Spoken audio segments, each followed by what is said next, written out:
Hello, Sunshines, and hello, world. So, magte-test tayo ng microphone, lights, and facial recognition camera. Diba? Ready na for vlogging? Come on, Shins! So, in line with me testing the equipment na binili ko, I will also be giving you a background. What is this platform for? What is my vlog or my podcast for? So, from its title, Common Shins, we are going to talk about anything, everything under the sun because we all have something in common. Ganon ang atake. So, right now, ang gagawin ko, since wala naman mag-interview or whatsoever sa akin, sasagot na lang ako ng questions sa cards na to. So, this is going to be really random. And this is about mental health, healing, forgiveness, motivation, self-love. Parang mga ganun yung ano niya. Yung um, content, gano'n. So, pipili lang ako ng isang question dito randomly and I'm gonna answer it. Okay? So, first question. Sino ang unang taong sinisisi mo with the pain you're going through? Ay, okay. So, for me, ay, syempre, ang unang taong sinisisi ko is yung sarili ko. Kasi wala naman ibang sisisihin, no? I know, may mga tao talagang sasaktan ka, sasadyaing sasaktan ka, or iti-trigger ka without, remorse, yung mga ganon. Kasi gusto nilang gawin sa'yo yun.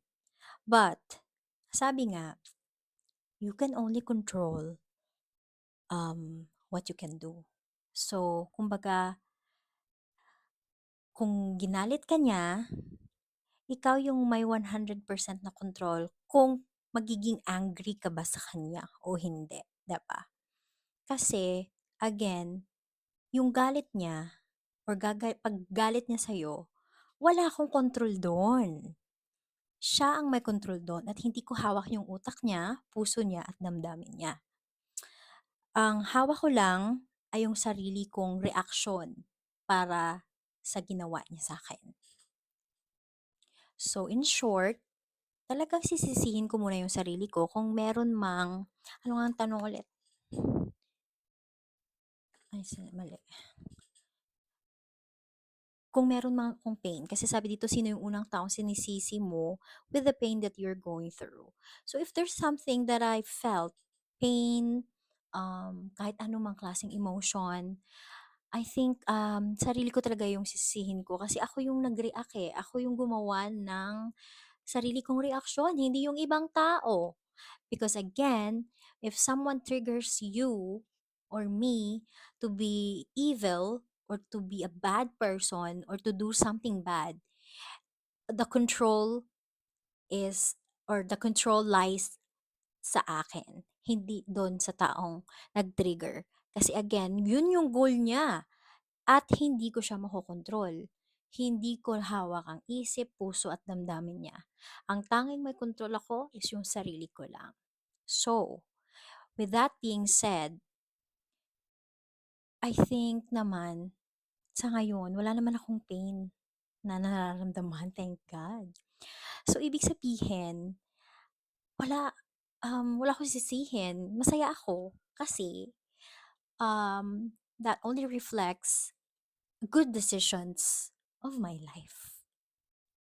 Ganun ba yarn? What do you think? So, parang mga ganun lang random questions. Do you want to hear more? Comment more. Char! Joke. So that's it for today, guys. One question at a time. Ikaw ba? Sino ang unang taong sinisisi mo with the pain that you're going through? Comment your answer